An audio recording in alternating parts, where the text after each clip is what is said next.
Hello! In today's video, we are going to be reviewing the update notes for the 1.0.27 Calling of Courage update. I know that this video definitely is later than some other people have uploaded their videos, but after being asked to upload a video on this topic, I decided that I might as well go ahead and do it. I have also had some things that have stopped me from making videos over the last couple days, so now I should be able to get back into the swing of things. As always with my videos, there will be chapters below, and you can also use the timestamps in the video description if you prefer that. We will be going through the entire patch notes, and then at the end I will be doing a summary on the things that I will be most impactful to me and players similar to me who are free-to-play players. These things that I point out that will be more important for me are also the things that most likely are more important for all players. There is a lot of overlap when it comes to these things.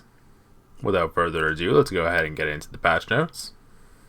So, here we are, the update 1.0.21 Calling of Courage. This here says that players that have completed their first 3 seasons, 3 or more seasons, will be eligible and will start participating in the Season of Strife S1 Calling of Courage. They may not necessarily start participating, but they will have the chance to sign up. It is a new map based on Hollandale's geography. And here is the first important point in this patch note, point 1.2, all new mastery skills. Mastery skills allow your heroes to learn other heroes' skills to replace their own, combining their abilities to turn the tide of battle. There is a lot of speculation that can be made about point 1.2 of the update here and these mastery skills. However, I will wait until we know more about this update. And I will be having an account that I've already made in these servers. I have a server in account 70 something and also a server in account 90. So I will be able to showcase this even though I don't have my main account in those servers when the time comes.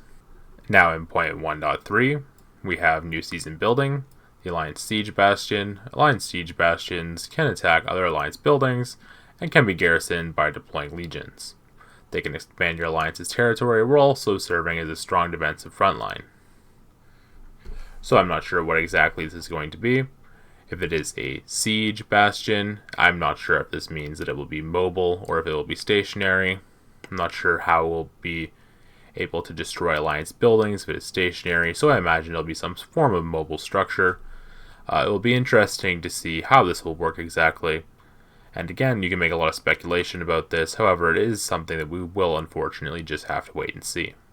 And then, as per usual in the update notes, whenever there's a new season coming, they say brand new season policies. However, it will most likely be very similar to this season, with an emphasis on resource healing and a lack of paying attention towards free healing, as the game seems to be doing more and more with every coming update. Point 2, Brink of War is here. As a new season begins, who will emerge supreme upon the battlefield, take part of the Brink of War event to bring glory to your realm as well as yourself, and prepare for the new season. Basically what this is, if you have played Rise Kingdoms, is Eve of the Crusade. This event will consist of 3 phases: Keeping the Peace, which is a PvE event, Gathering Forces, which is training troops, and Preparing for War, which is a resource donation. Each phase will grant both personal points and realm points for certain actions. The PvE event, we'll have to see how this works in this game, since for previous seasons we have not been able to store our CP potions. You will be able to store your CP potions if you start saving them now, up until when the next season starts. However, your CP potions, at least to my knowledge, will be scrapped when going into the next season. Gathering Forces, Legion Training, is obviously just spending speed-ups on training troops. And then the Resource Donation event is just an event where you spam donate resources as often as you can, and whatever kingdom I believe donates the most resources gets a very small amount of points. That very small amount of points adds to the cumulative amount of points, which is normally decided purely based on legion training.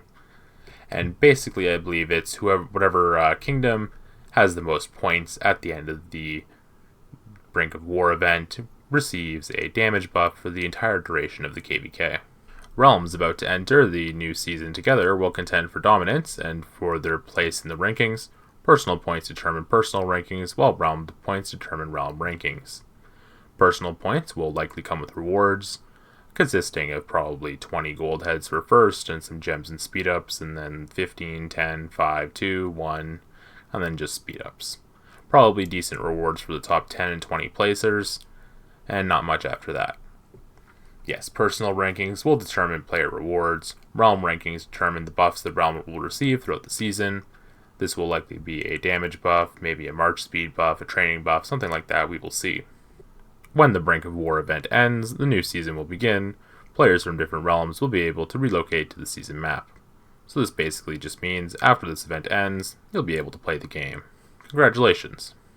Point 3, new behemoth, Miasma Giant. Much like the other things, we're going to have to wait to see how this works. But here's the description of it.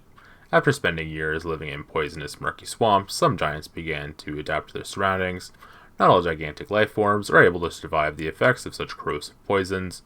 The existence of miasma giants is, in a sense, a miracle. Prepare to join forces to take on this powerful foe.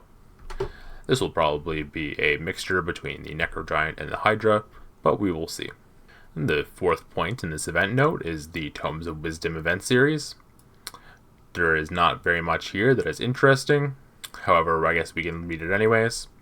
The library of the College of Tyar is filled with ancient arcane tomes, waiting for seekers of knowledge to unearth the secrets. Sign in for 7 days to obtain exclusive avatar frames and nameplates. That's interesting that they say that the name frame and avatar is tied to logging in. Maybe this is just a lost in translation, but we'll see. Now, point 4.1, Bookworm Bonanza. Pour over arcane tomes to collect bookmarks and commentaries and exchange them for amazing rewards. This is not an event that we've had yet, so we will see how that works. Point 4.2, Festival of Fortitude. Log in daily for 7 days of great rewards. Point 4.3, Summer Smash. Defeat Darklings and retrieve stolen goods to save the summertime. This is mostly likely something similar to the Encounter event, but we'll have to wait and see. Next is the Veil Society quiz. This is not very difficult. Basically, just look out on Discord or for YouTube videos by creators that you follow, and they will post the answers to this quiz. This is not something that I am particularly interested in posting videos on, as this is not the type of content that is anywhere near evergreen, as they typically decide to change the answers every time this event rolls around. And lastly, the Automaton Raid. We have had this event before. They may have changed it since then, but we will have to wait and see. For event times, check the event calendar. So these events most likely will all take place within a week, but we will see when exactly they end up taking place. Point 5, a smoother route to prosperity. Added 2 new legendary heroes. Added the hero Urag, Cavalry, PvP and skills available from the Lucky Spin and Wheel of Destiny events. And added legendary hero Tobin, Cavalry, Rally and Tank, available from the Wheel of Destiny and Strongest Lord events. Cavalry heroes, as everyone who plays this game knows, aren't really that great. Cavs just get swarmed in the open field and they do give no merits. Even as a tier 4 player, I am able to swarm down a full T5 rally of cavalry and get decent trades, assuming it's not like a Hosk or something. But yeah, so Cavs basically are useless, but again, they can't just not release Cav Heroes, so here we are. That's what we're getting next season. If you are a farm killer or a Cav main who likes going around with 4 or 5 marches of Cavs, this is definitely something that you will enjoy.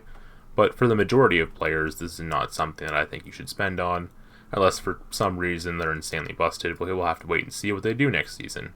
Perhaps they will find a way to make Cavs good. I highly doubt it. They are adding 2 new artifacts that apparently are both legendary.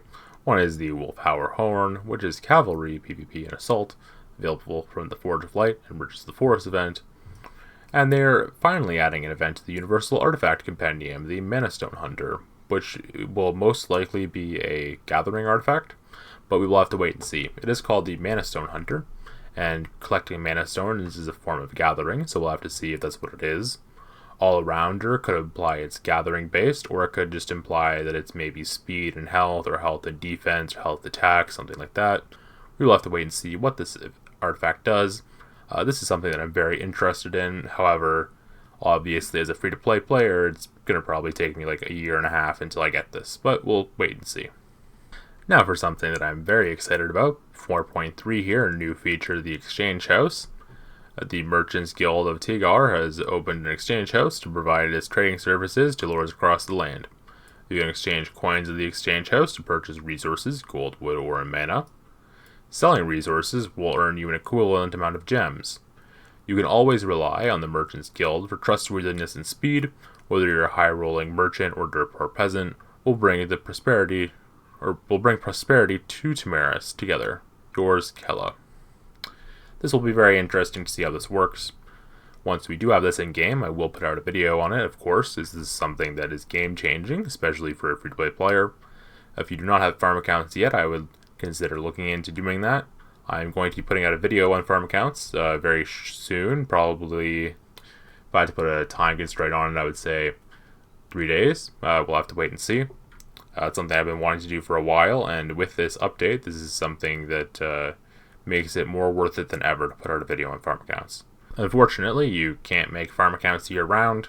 You can only make it at certain times, depending on when you are or aren't in KVK.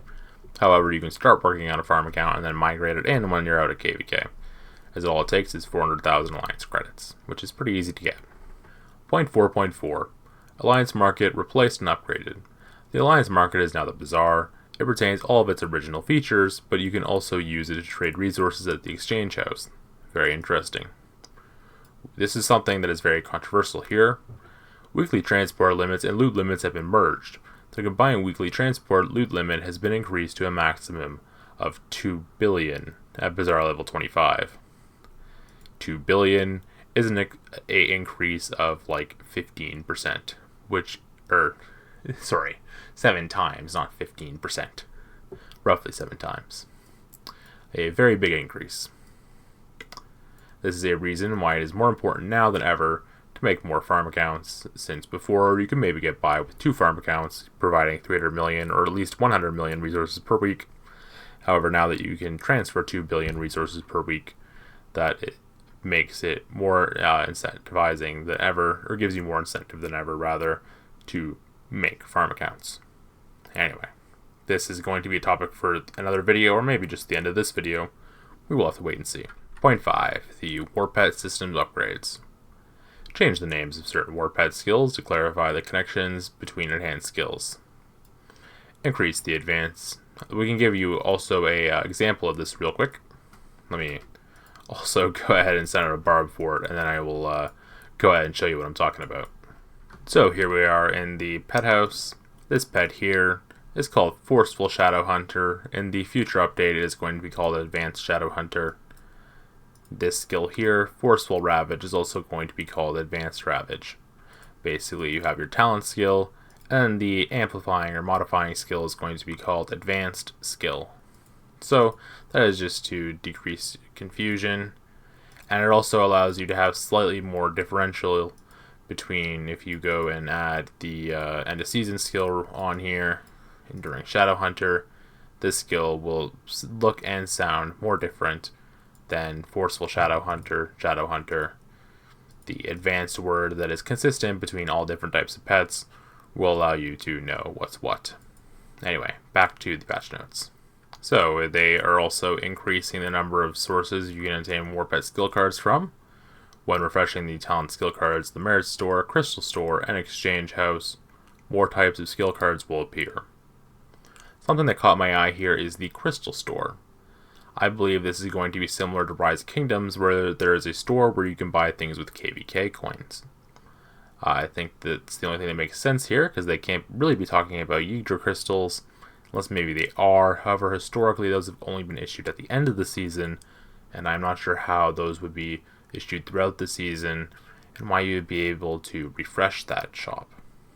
This is something that I'm very interested in seeing how it will work, and I'm excited that as we are in a Generation 2 kingdom, here in Kingdom 110, we will be able to have you lovely folks in the Generation 1 kingdom beta test this for us. That's going to be interesting to see. Now we have the next point here. Change the sources for 3 Warped skill cards: Advanced Counter-Strike, previously Wild Counter-Strike; Advanced Fierce Attack, previously Forceful Fierce Attack; and Advanced Chain Strike, previously Steadfast Chain Strike. They can no longer be obtained by capturing Warpeds, but can now be obtained from the Crystal Store. So again, here they are emphasizing the Crystal Store, so this is going to be its own dedicated menu. What I expect is that the Crystal Store is going to replace the Merit Shop in here, And then the merit shop is going to go back to being inside of the Alliance store menu, and the other tab that it used to have over here. Either that, or back in this menu here, we will have 3 tabs: Amber, Merit, Crystal, or Amber, Crystal, Merit. We will have to wait and see. I'm looking forward to seeing how this works. The following skill cards can now be obtained by capturing War Pets, Outbursts of Rage, Fatal Bite, Light's Guidance, Magic Pulse, and Elemental Harmony. 2 of these skills are useful, Outbursts of Rage and Fatal Bite. The rest of them are mostly useless, as this is a luck skill, which you don't really want. I believe this is a magic skill, or a intelligence skill, as well as Elemental Harmony. I'm not exactly sure on these. Let me go actually check. Yeah, so Magic Pulse is this talent that I actually destroyed in order to get my last 2-star talent for my Shadow Phaedrake. And Elemental Harmony, yes, these are both intelligence skills. And the reason why you don't want an intelligence skill on these magic pets, because these are both magic locked skills, is you have your talent skill, which is always intelligence, your talent amplifying skill, which is also always intelligence, and then follow up, which is intelligence. You're only allowed to have 3 of the same type of stat skill on your pet, so these 3 slots will always be taken. So they are decreasing the value of Elemental Harmony and Magic Pulse, so that hopefully people use it. However, I would still never recommend using these pets, unless you for some reason don't want to have the talent amplifying skill, and you think that you can get value from this crit damage, which is possible. However, 66% crit damage, in my opinion, is not as valuable as a constant 35% damage buff. Now for the next point of this update, adjusted the base price of certain skill cards at the Exchange House, significantly reduced the base prices of Advanced Counter-Strike, Advanced Fierce Attack, and significantly increased the price of Outbursts of Rage, Fatal Bite, Magic Pulse, and Magic Spirits. I am wondering if this is a typo, because Magic Spirits has never been available for purchase in the shop. However, this has me slightly worried, so I believe at the end of the season with my Yggdra Amber, instead of purchasing the talent skill, I'm actually going to purchase Magic Spirits. If Magic Spirits is now locked behind pet currency, I would much rather wait to buy Enduring Shadow Hunter. This may be crazy, and I may be overthinking things, and this may just be a typo, but you never know. Again, Magic Spirits was never mentioned anywhere up here. It is only mentioned down here as its price being increased.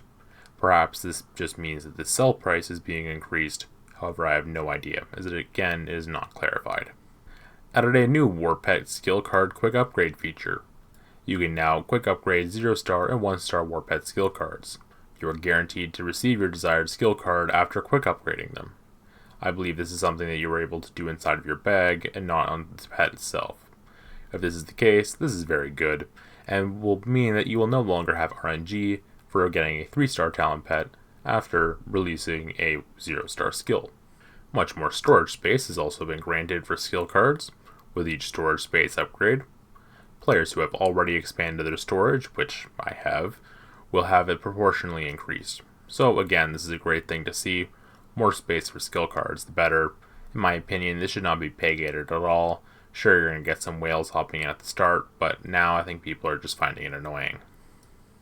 And they also sped up the auto-regeneration animation, which I guess sure. Why not? And now for point 6, an even richer combat experience. Improve the experience of dragging legions on the map, greatly reducing accidental or unrecognized commands. Point 6.2, strengthen flying units. Engineering increased for all flying units. Previously, flying units were not even able to engage in engineering tasks, so I wonder if that's also being changed. You would imagine that's the case. However, this could just be bugged, and luckily, once again, UG1 Kingdoms will be able to test this for me, so please, let me know. Well, actually, I guess this is going to be going live for everyone, since we also have flying units. I don't know what I'm saying. Oh well. Point 6.2, I guess, -2. Added a new flying marksman skill, Bombing Run, which can destroy buildings at long distance. So, finally, Wilderberg, you will have something to do with your Wyvern Riders. Increase the movement speed for Wyvern Riders as well.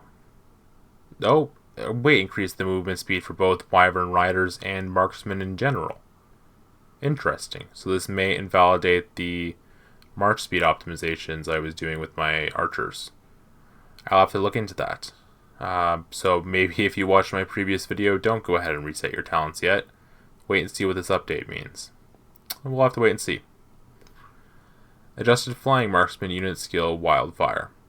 Previously, if the Legion is not moved for 4 seconds while in battle, HP and hero skill damage are increased.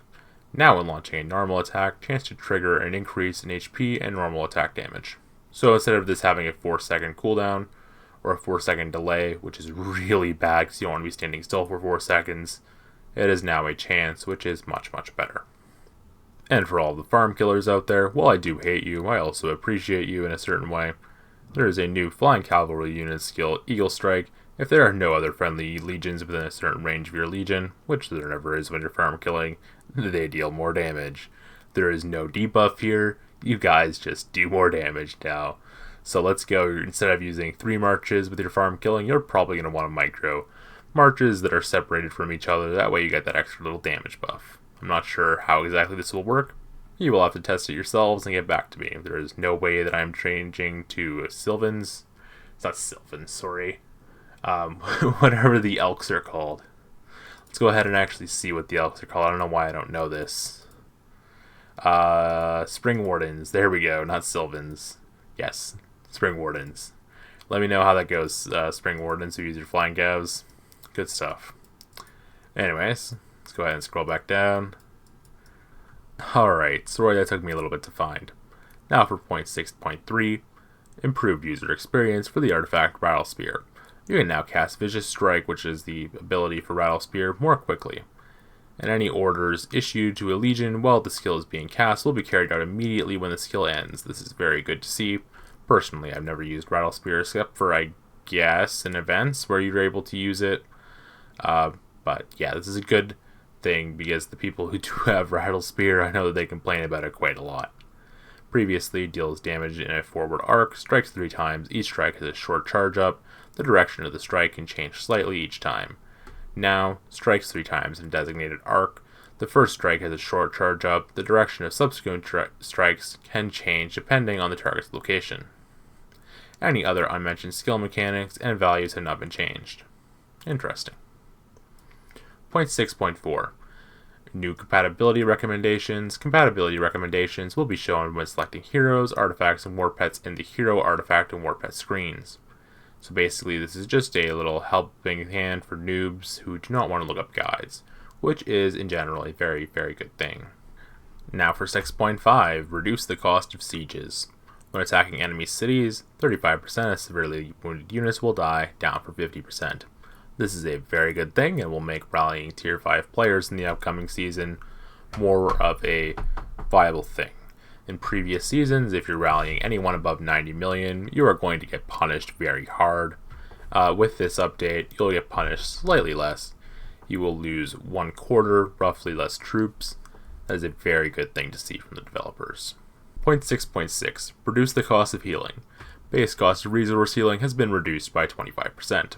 Again, this is the way that the game is headed, so either strap in and get ready for it, or I guess get left behind, since they don't seem to be wanting to listen to us, so yep, we're just gonna have to suffer.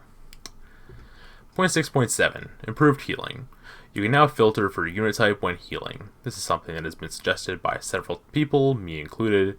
It is very simple. Basically, when you go into your hospital, you will have a button beside, you only have one type of troop wounded in here, but basically what I believe is you'll have a button beside your legions here on the left, which you'll be able to click, and then it'll prioritize it as the starting unit, so that you don't have like several things set up here, and then you always heal the first unit that is in your hospital. Oh well. Let me go ahead and set out another Barbed Fort rally, and we'll get right back into the patch notes. Point 6.8. Fixed an issue with the description of Indus's skill Oak in order. The skill effect and strength is unaffected. I am very interested in seeing what this change is. I'll make sure to screenshot this before and after and see what's actually changed. Maybe I'll bring that in a future video, even though it doesn't change how we play the game at all. It'll be interesting to see. And again, they are increasing the resource healing limit at the hospital, greatly increase the daily resource healing limit at the hospital. Point 10, increase the daily resource healing limit to 6 million. Very interesting. Hopefully the people won't have the resources to abuse this. It will be interesting seeing whales cry who can't buy enough mana in order to sustain 6 million healing per day. However, with the coin system in the Bazaar, potentially they will be able to buy infinite mana for a reasonable price. We will have to wait and see how exactly that works. I am somewhat looking forward to making a bunch of farm accounts. We will see what the game looks like. I hope it doesn't become too much like Rise of Kingdoms, however the developers seem to be very incessant on copying that game. Anyways, point 7, improved alliance system. Point 1 of 7, improved alliance log display. Alliance skills will be recorded in the alliance log when used. When officers remove roads or layer portals, it will be recorded in the alliance log. When the coordinates are displayed, their corresponding server will also be shown. So far, these are all very good changes. Point 7.2, remove the cooldown for territorial relocation. This is massive. Yeah, this is absolutely massive. So you're able to switch between alliances and get resources from your farm accounts. You're able to go to different alliances to participate in Roots of War. You're able to go to a sub-alliance if they need help on a different battlefront without waiting like 48 hours, 24 hours. There are so many things that this allows. This is nothing but a very positive change, and I'm very happy to see this. I honestly can't think of any downsides. Maybe you think like, hey, if I'm rallying someone, they can just join a different alliance and teleport away.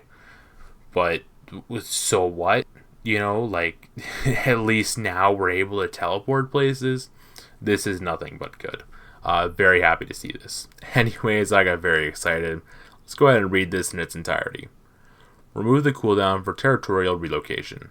After players complete the Augerstone stage unscarred in their home realm, the cooldown on territorial relocation will be removed. In future seasons, there will be no cooldown. So this means that, I guess in Season 1 you have a territorial relocation cooldown for a very slight period of time. However, in all future seasons, you will not. I believe while on SOB 2, we will still have this, even though we've already been to Home Kingdom. I'm not sure. Or Home Realm, I guess. I think I should be calling it RVR instead of KVK. I guess maybe I'll start doing that. Anyways, 7.3. Warband members can now join others' rallies and can also garrison each other's cities and buildings. This is very interesting. I'm not sure if I like this. We'll have to wait and see. The only thing that I see that may be negative about this is if you have people maliciously joining your garrisons or rallies, it may be difficult to manage. And if someone is maliciously joining, like say that I'm an ROG and I'm trying to reinforce an ROV pass, where I need ROV leadership online to kick people that are joining the ROV pass that shouldn't be. This may just add unnecessary complications that we don't really need in this game right now. And for 7.4, Alliance marker and Warband marker limit increased to 20. Obviously just a good change. Now to get into other improvements, point 8 of this update, by the way, these update notes are very long and I haven't been even doing all of them. There have been a lot of update notes over the last week and a half or so, and yeah, it would be a lot of videos if I made videos on all of them. Anyways, the new beginner's migration feature. Players in Season 1 can use beginner's migration to relocate their city to any server in the construction phase that has space for the beginner's migration users. The item will be automatically issued to all newly created characters and will be scrapped when your city either reaches City Hall level 12, or your character becomes 7 days old, or the Brink of War event begins in your server. Basically, this means that you cannot create an account in a Season of Conquest server, or else your items will automatically be instantly scrapped. I have a video planned that briefly mentions these, however we will have to wait and see if I ever end up having the time to make that video. However, since the PvP has died down in my KVK, I believe I actually will, which is a very nice thing. Now, point 8.2, Dragon Trail is now Behemoth Trail, and Dragon's Trail Race is now Behemoth Trail's Race. Defeating Behemoth stages and Behemoth Trails will also gain you the Behemoth's Blessing buff. Players who have already completed the corresponding stages will also receive this buff. I would hope that this buff is only inside of the Behemoth Trail. It would seem insanely absurd if this buff applied to your normal play. We will have to wait and see. Add a new Auto Explorer and Auto Gather features. Auto Explorer will be automatically unlocked when your Scout Camp / Ranger Retreat / Centaur Sentry Post reaches level 7, and Auto Gather at level 8. Exploring the map is easier than ever. I would like to make a very important disclaimer here that auto-gathering has nothing to do with gathering resources. Again, this is a language translation on the developer's end. Auto-gathering has to do with gathering the resource tiles that have appeared in the POIs that have appeared by scouting and uncovering the fog on the map. This has nothing to do with gathering resource tiles. This will only apply in Season 1 and when there is a new map. So far we have received 2 maps in this game, so far this will only apply for you in 2 different scenarios. We'll have to wait and see if there's any form of scouting or resource tile collection in the Season of Conquest map. I believe they said that there would be, however there would be no fog. So we'll have to wait and see how exactly this works. Point 8.4, this is a very good thing for people who are now hitting Tier 5. Increase the quantity limits on promoting legions. The quantity limit for promoting legions is now 10x the quantity limit for training legions. So instead of being able to only promote 1600 T4 to T5 at a time, you will now be able to, without using an expansion pack, promote 16,000 T4 to T5 at once. This is very nice, saves a ton of time, and is also a very good way for us title givers, which is, by the way, how I get these King's Gifts. It is a way for us title givers to not have to die when trying to manage time under buffs, which is a very, very nice thing to see. Point 8.5. Added War Pet and Artifact Share buttons. You can now share your artifacts and War Pets in the chat window. This is really cool. I kind of hope you're not going to be able to share this in the Kingdom chat, or else I could see a lot of spam. Seems very spam prone. But we'll have to wait and see. Maybe if this becomes an issue, the developers will change it and not allow you to share it in Kingdom chat. We'll have to wait and see. Although I would like flexing my 3-star talent, Shadow Phaedric, for a little while before it becomes relevant and everyone has a 3-star, which will probably only be in a couple months. 8.6 changed the length limits for nicknames. Name lengths are no longer based on character quantity and are instead defined by width limits. Point 8.7, improved animation for obtaining items. When obtaining an item, the item will fly down to the items bar in the lower right corner. Maybe people care about this, I don't really think people do. And now point 8.8, improve the graphics of Elven units. I will go ahead and give them feedback after this video. I would recommend if you have anything that you think is wrong with the game that you go ahead and give them feedback. Filling out this form is definitely a very, very good thing to do. And yes, I would recommend if you have any feedback, instead of just whining about it in the Discord, when they give you these links to submit feedback, do use them. Provide constructive criticism. Remember that the person reading it is not the person that is in charge of the gameplay decisions. They are just a middleman, so do not take out your anger on them. Anyways, I hope that you enjoyed listening to me read this. I will now go ahead and show off what I believe are the key takeaways from this update note. And this is going to be in a Word document, so get ready. So now we have our edited version of the patch notes here with our key takeaways. Don't worry, this is also just a copy paste of this. I did not go ahead and type this all. This is the benefit of doing it later, as this was posted, I believe, 12 hours or so after the patch notes actually went live in game. Anyway, let's go ahead and look at the patch notes now. So the first takeaway is these new mastery skills. This will affect everyone, so free-to-players need to be looking out for this and considering, if they haven't already, awakening all of their epic heroes. I don't think you need to actually have them awaken as long as they're 5/5/5/5. And you may even need to consider, for example, if you have a hero like Nico, maybe getting him to 3 stars to max a skill like this and trying to reroll with your retrains in order to land your skills on a skill that may actually be useful. I don't think you're going to want to main Nico, especially if you're a mage main, but maybe you want to make one good archer march, and yeah, if you're able to replace one of these skills, for example, that could be pretty good. Again, we will have to wait and see, and I am looking forward to seeing this update. Hopefully you are too. The next big takeaway here is this Brink of War event.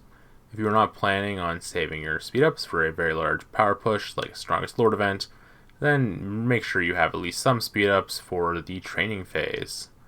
The training phase will provide some decent rewards, so if you can, it is important to participate in this. And yeah, another way that you could do this is you could instead use some Legion expansions, depending on how they do it. I will have to actually double check this, and maybe I will edit this in with a image on screen here with a text conversation I have with someone. Sorry about my English, it's very bad late at night. And yeah, if this isn't a thing, I'll make sure to let you know. And if it is a thing, maybe I'll just put like a thumbs up or something on the screen. So the next big takeaway is the Miasma Giant. I'm kidding, no one cares. The actual next big change is the Exchange House. Prepare to make some farm accounts. Again, I will have a video on this coming soon. I hope as a free-to-play player you're ready to grind your butt off.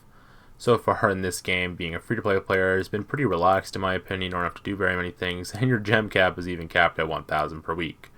However, going into the future, you are definitely going to want to have more farm accounts so you can get close to this ever-elusive 2 billion resources per week threshold.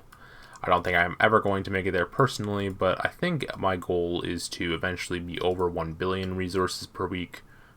We'll see how that goes, and maybe with my account updates, I'll be able to tell you how close I actually get to this. This is a goal that's probably going to take 3 months or so to reach fruition, and yeah, we'll see how that works. Then some takeaways from the Warp Pet system upgrade. The Crystal Store is going to be a big one. We have to wait and see how this works. If this is similar like the KVK shop in Rise Kingdoms, maybe we'll even be able to buy city themes in there at one point. Things are definitely moving very fast in Call of Dragons compared to how they were in the development stages of Rise Kingdoms. I wish they would take more time to innovate. However, I understand that some players are impatient. They don't want to see that. It's very interesting how players are both impatient, yet they don't want to see them copy Rise of Kingdoms. If you don't give them an option, they are going to copy something that has worked in the past rather than try to innovate. The Crystal Store, though, in general, will be a net win. I did have a conversation with someone, I believe it was in Boss Nasty's comment, I'm not sure, I'll go ahead and put that on the screen here, about the talent skills for pets, and I was saying that if they just add it to the merit shop, that is going to clog up your merit shop. You're not going to be able to buy any useful skills. However, with this change, it looks like you will actually have a separate shop where the talent skills show up. So that's something I'm a fan of. We'll go ahead and I'll have to wait and see how this actually works. I'm very excited, though, I can say that at least. It says here that they increased the price of magic spirits, which I'm not so sure about. Again, like I said, I'm going to spend my Yggdra Amber on magic spirits preemptively, potentially. Maybe I won't. Maybe I'll take the risk, because Enduring Shadowhunter definitely is better than magic spirits. Yeah, actually, I should buy Enduring Shadowhunter. Even if they do change, it probably won't be that expensive. So maybe this is going to be a thing I regret, but yeah, we'll go ahead and buy Enduring Shadowhunter, and then we'll need to get 2 more Yggdra Amber next season before we can buy Magic Spirits. I put all of the combat stuff in this spreadsheet. We've already gone over most of it, or all of it though actually, so we don't have to read it again. Basically though, any combat changes is something that you should pay attention to as a free-to-play player. Not so much like the alliance changes and stuff, but well, actually, aside from the fact that there's no TP cooldown is actually a very important thing for free-to-play players, because now you can go to a different shell to do Roots of War, which is nice. And now for the resource healing, they reduced the cost of base healing by 25%, which is another incentive to have farm accounts, and they increased the daily resource healing limit to 6 million. Currently, my healing limit is, where's my hospital? Right here. It is 4.6 million, but that is because I have, no, it's the wrong thing. I currently have the season policy that gives me 3 days or 2 days of extra store capacity. So basically, a third of this is what my actual daily healing is. So that would be 1,590,000, I guess 589,000. So increasing that almost 4 times is definitely a lot of resource healing. That's going to be very expensive on the mana. Looking forward to see it. And yeah, that about does it for me here in this update video. I hope that you enjoyed. Again, this update video was definitely later than a lot of other people's videos because I wasn't originally planning on making this. However, I think in the future, since this type of video seems to be something that people want to see, I will release videos on all future updates. Especially since I am normally able to get to them in a reasonable period of time. They seem to always come out when I'm awake. I'm not on the game a crazy amount of time every day, but it always seems to be good timing, and they happen when I'm on. So yeah, hopefully you enjoyed this video. If you did, go ahead and throw a like on it, and if you enjoy watching me rally barb forts, please do let me know. I also have a farm account in this alliance, which is very nice. I was able to get it in here to shotgun rallies when we were in war, and then I never left, and then the alliance capacity limit changed, so now the alliance is 30 members over the capacity, and I just have a farm account in here, so I'm able to do solo rallies. This is also a topic for another video, so maybe I shouldn't be spoiling that. Anyways, thanks for watching. Have a great rest of your day.